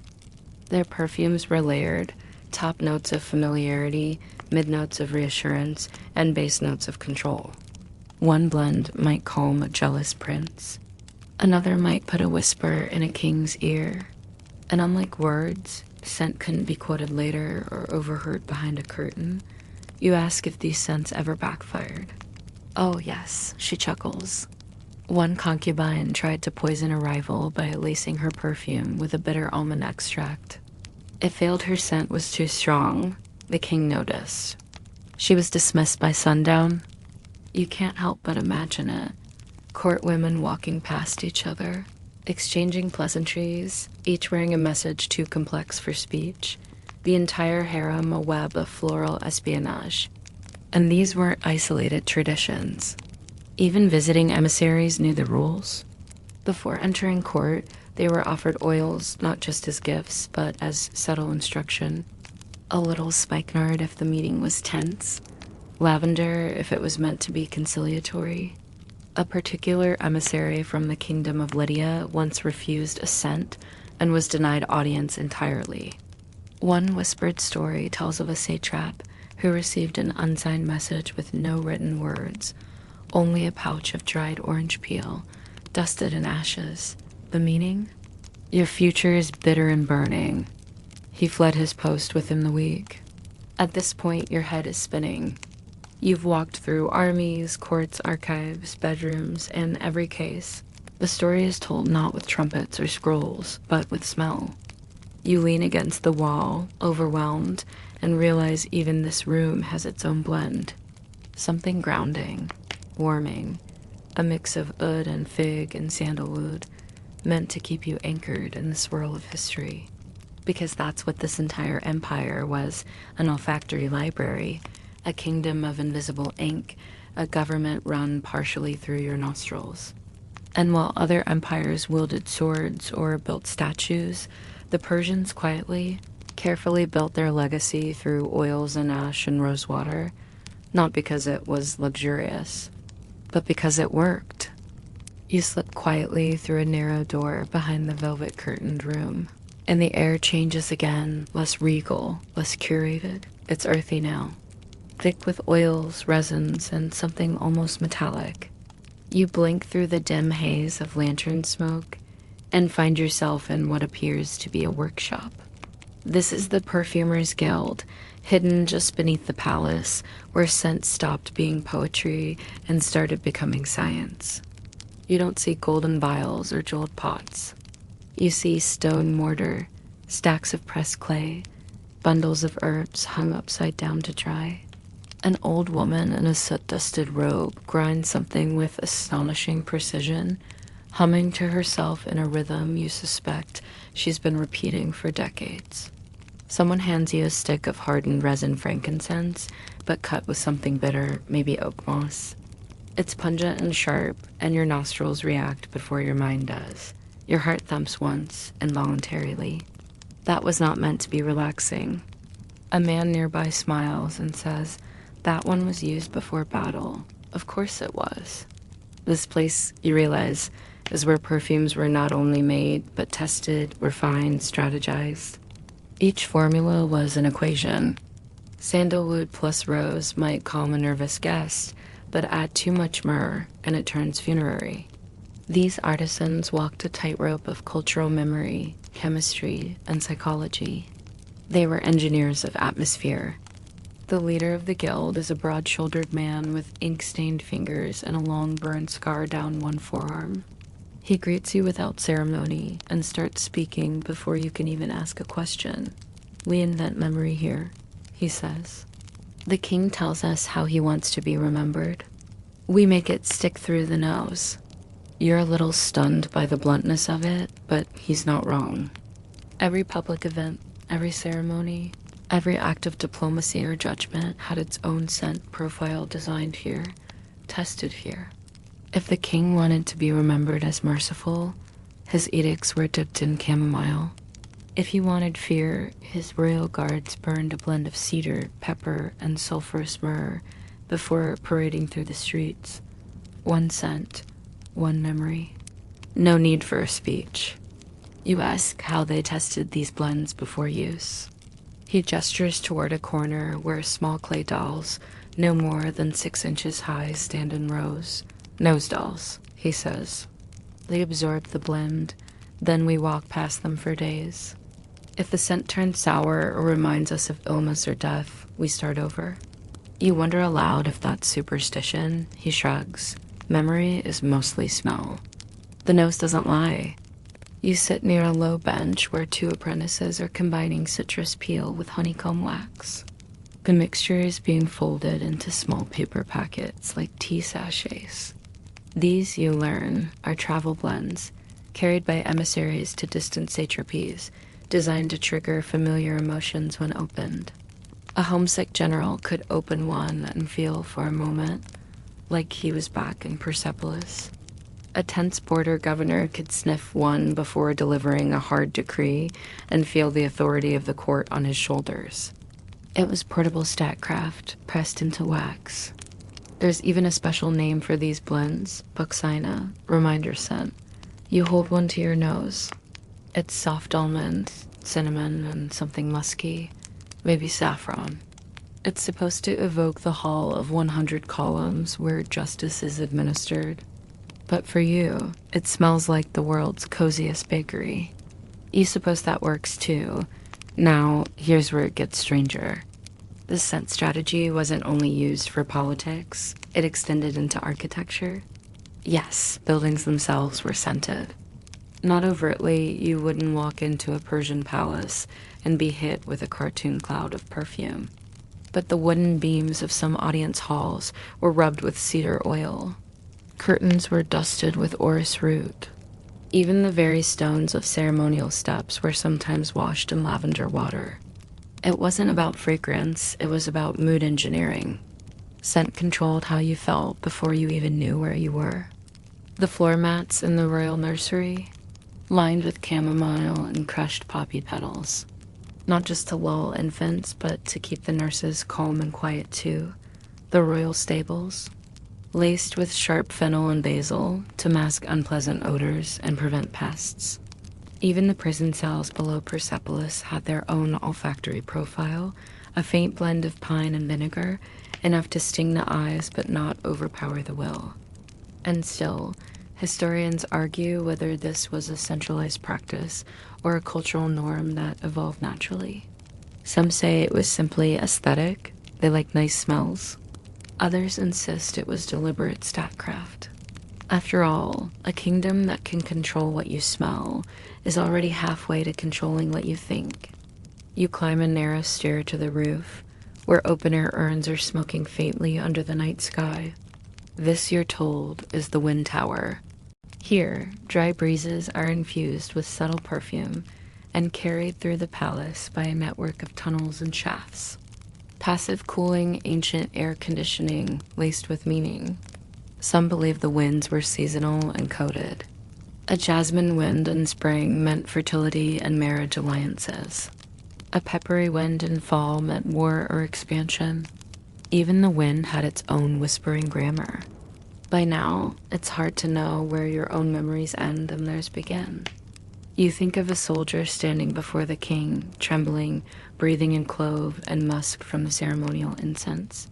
You imagine a mother opening a scroll that smells like hurdle and mint, knowing her son's land grant had been approved. You picture a defeated satrap returning to the palace, smelling the bitter orange peel scent of failure even before hearing the king's voice. And somewhere, in a quiet room, a perfumer scribbles down ratios and dreams. They knew their legacy wouldn't be stone monuments or battle records. It would be emotion, imprinted on generations by the simplest of all human tools, breath. In modern times, we laugh a little at ancient perfumes, so much ambergris, so many crushed flowers. But here's the truth. They knew something we forgot. That memory is physical. That diplomacy isn't always words. That power can enter through the nose. You return downstairs and look around this shadowy lab one more time. Jars everywhere. Oils of every texture. Labels in languages you can't read. But the system is unmistakable. This was an empire of scent, of control through comfort, of politics disguised as pleasure. And they didn't just invent perfume, they weaponized it. As you walk back toward the palace hall, a scent follows you, frankincense with a whisper of almond. You can't place it, but you know it means something. You slip into the royal audience chamber once more, but everything feels different now. Not because of any change in the room. It's still gilded and grand, with velvet-draped pillars and floors polished to a soft glow, but because you have changed. Or more accurately, your nose has. You breathe in slowly, and where before there was simply perfume, now you detect layers. You can trace the bitter heart of cassia bark hiding under floral top notes. You catch the glimmer of saffron dancing behind a heavier base of musk, and you realize this room is telling you something. It's whispering, be reverent, be still, because this is the throne room, not just a room for sitting. It is the living theater of Persian authority, and nothing in it, not even the smell, is accidental. Standing at the center is the Shahanshah, the king of kings, wrapped in embroidered robes that carry their own complex scent narrative. His garments are brushed with an accord of vetiver and sandalwood, the same blend worn by generations of monarchs before him. It's ancestral, symbolic, and hailing it is like stepping into the memory of an empire. And the moment you approach, you realize this isn't about greeting a man. It's about submitting to a brand. In a way, the Shahanshah was less of a person and more of a sensory experience. His voice was rarely heard in public. His movements were measured and symbolic, but his scent, that preceded him, stayed long after he left. People recognized the perfume of the king even if they never saw his face. It's a strange kind of omnipresence, being known through absence, through a lingering trace in the air. At your side, a courtier leans in. When the king enters, we're trained to look down. He murmurs, but we know he's arrived because the air thickens. And here's where it gets even more theatrical. When foreign envoys arrived from distant lands, Greece, India, Nubia, they were greeted not first with words, but with curated olfactory tableau. You heard that right, scentscapes. Entire walls of burners and sensors arranged to emit specific combinations of smells that would psychologically prime guests. For aggressive or hostile visitors, the room might be filled with cooling scents, myrtle, hyssop, crushed mint to calm and de-escalate. For friendly allies, the blend might be sweeter, fig leaf, rose, honeyed wood smoke. For supplicants, something more humbling, resinous pine, vetiver, the faintest trace of asafoetida. Historians still debate whether these combinations were part of a formal doctrine or developed by trial and instinct. But regardless, the effect was real. One Greek visitor to the Achaemenid court wrote of feeling entranced and disarmed upon entering the palace. Another reported the air clouded with heavenly sweetness, though notably, he seemed suspicious of it, perhaps aware. Even then, that scent could be a kind of spell. And it wasn't just the king being theatrical. The women of the court, the royal wives, daughters, concubines, and highborn visitors carried their own perfume arsenals, each blend doubling as a badge of status, tribal affiliation, or intent. A Babylonian bride might wear anise and cumin. A medium princess, blue lotus and myrrh. A grieving widow, ash mixed with marjoram, both earthy and mournful. In some cases, perfumes even acted as a coded language. You couldn't speak freely at court, especially if you were a woman, but you could wear bergamot instead of lavender, and everyone would know you were declaring a change of allegiance. You could add a trace of bitter almond, and someone might understand you were in mourning, or perhaps issuing a warning.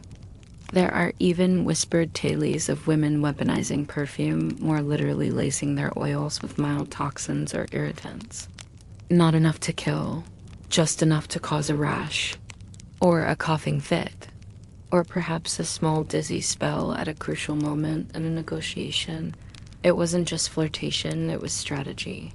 Feminine diplomacy, conducted molecule by molecule. You're led next into the treasury, a vast chamber of silvered mirrors and endless shelves stacked with not jewels, not coins, but files. Hundreds of them, possibly thousands. This is the olfactory archive. Each file is labeled not only with a name, but with a date, a location, and an event. Treaty of Ecbatana rose, saffron, thyme. Rebellion at Sardis cypress, pepper, laudanum. Crown Prince's birth citrus, honey, clove, fig. This isn't a collection. It's a record, one that bypasses language entirely. If the scrolls burned, if the scribes vanished, this would still remain. A timeline built not in ink, but in scent. You unstopper one at random and sniff. Lavender, basil, something almost metallic underneath. You're told this was worn by a favorite general who died in battle. His scent was preserved here for the king to revisit in moments of mourning, or perhaps to remember the cost of war. You think back to your own world, and you realize perfume there is mostly fashion. Here, it was memory, identity, power. A good blend could tilt a room in your favor. A bad one could end a dynasty. And yes, the Jahanshah's enemies sometimes tried to replicate his signature scent, infiltrate his aura, sow confusion. But they never quite succeeded. The trick, a perfumer once said, was not just in the ingredients. It was in the hand, the order in which they were mixed. The number of days each element was allowed to macerate, the alignment of the stars when the base note was distilled.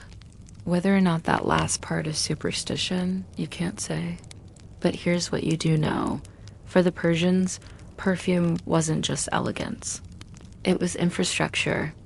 It traveled across the empire in carved rosewood chests. It was taxed, regulated, sometimes rationed. Emperors gave it as tribute.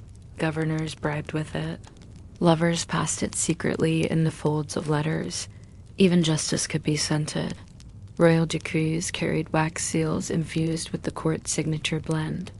So if someone forged an edict, the nose would know. And now, as you prepare to leave the treasury, one final thought occurs to you. We remember battles. We remember names. We even remember architecture. But the air that filled those spaces, the sensory worlds that shaped thoughts before they were ever spoken, those are harder to grasp, harder to prove, but not, perhaps, impossible to imagine, especially now that your nose is finally awake. You're not sure how long you've spent here, floating through this world of scent and silk, but now you find yourself outside the palace, under a twilight sky thick with stars, as if someone scattered powdered amber across deep velvet. The heat of the day is finally softening, and the gardens of the capital hum gently with the invisible chorus of night fragrances coming into bloom. You sit beneath a pomegranate tree, its blossoms barely visible in the dark, but their perfume lingers lightly sweet, just a little sour, a little spicy. It's the kind of scent that seems to reach backwards in time. And from this quiet spot, the story begins to stretch outward once more. Because even though we've walked mostly through the royal courts, the Persian relationship with perfume was never confined to kings and queens. It seeped into the cracks of daily life, woven into the sleeves of bakers and scribes, stitched into the shawls of housewives, brewed in kitchens and temple stalls. In fact, the home was often the real laboratory. You crouch beside a woman grinding herbs in a stone mortar in a small clay house just outside the city. She's not making food. She's preparing her own oil. Olive base mixed with dried orange peel and a sliver of cinnamon bark she traded for at market. She's not rich, but she still cares about scent. Not because it's fashionable, because it tells a story about her body, her mood, her status. Today she's angry, and the cinnamon says so. Her daughter watches and learns. Perfume isn't just for priests and perfumers. It's inheritance. Historians still argue whether these domestic traditions influenced the royal court, or whether the court's fashions trickled down into households like this. Probably both. Culture flows in every direction, after all. What we do know is that everyone at every level of Achaemenid society had some relationship to scent. There were the street sellers, yelling over one another in the spice markets, trying to convince passers-by that their saffron was the brightest, their cardamom the most potent, their camphor the freshest. You imagine the chaos of it, an entire alley of smells battling for attention, each one a tiny war of advertising. There were the temple attendants, using precise fragrance formulas in their rituals, not for the gods, but for worshippers. Certain scents made people feel reverent, others made them feel small. Some opened the lungs and stilled the mind. And so, burning juniper and incense wasn't just sacred, it was psychological design. Then there were the bathhouses. If you've been wandering through a city like Susa or Persepolis in the early afternoon, you might have smelled jasmine and cedar wood curling from beneath the doorways of public hammams. Not to mask the bodies inside, but to honor them. Because in this culture, scent wasn't about hiding or covering. It was about revealing your emotions, your class, your state of mind. And perfume wasn't just liquid. It came in many forms. Oils, yes, but also dry powders, woven sachets, resin lumps, garlands of flowers. Some people even chewed scented resins or painted them onto their teeth. There's one old story hard to verify, possibly apocryphal, of a woman who fell in love with a soldier just from the smell he left on a shawl. She never saw his face, never learned his name, but she wore the shawl until the scent faded and she forgot him entirely. It sounds ridiculous until you remember how deeply memory and scent are entwined. And perhaps that's the point of all this. The Persians understood what most of us forget in the modern world. That scent is the quietest form of communication, but also the most enduring. It doesn't shout. It lingers. It waits. And it always finds its way back to the limbic system, where the mind keeps its oldest and softest memories. Maybe that's why the Shahanshah took such care crafting his signature perfume, not just to impress, but to outlast. Because a man dies, a dynasty falls, but a scent that lives on a little longer. You rise from your seat beneath the pomegranate tree, brushing a petal from your sleeve. The air smells of sun-warmed stone, dry grass, honeyed wind. And beneath it all, a story. One you've now heard, and perhaps, if you let it linger, you'll carry it with you for a while. Maybe even until morning. And now, as the last fragments of frankincense drift from the palace halls, and the hush of midnight settles over the garden paths, your thoughts begin to soften, the air cools, the scents fade. All those spices, those oils, those clever strategies, they start to blend into the background, like stars vanishing into dawn. You're no longer walking through Susa or Persepolis. You're no longer standing beside the King of Kings or eavesdropping on courtiers, whispering over jars of myrrh. Now it's just you. You and a gentle breeze that smells faintly of dust and night flowers. Maybe you're still holding on to a detail or two, a strange fact, a curious turn of phrase. Maybe you're already half dreaming, hearing names like cassia and coriander hum softly in the back of your mind. Let them drift. Let them blur. Let your body relax into whatever surface cradles you now, bed, couch, floor, hammock. Let your breath slow, matching the rhythm of a world that once crafted stories not with ink, but with scent. There's no need to remember everything. That's the gift of history told for sleep. It doesn't demand attention. It only asks to be felt. So close your eyes, or leave them half-lidded, staring at some shadowy ceiling. You're safe. You're warm. You're a little wiser than when you started.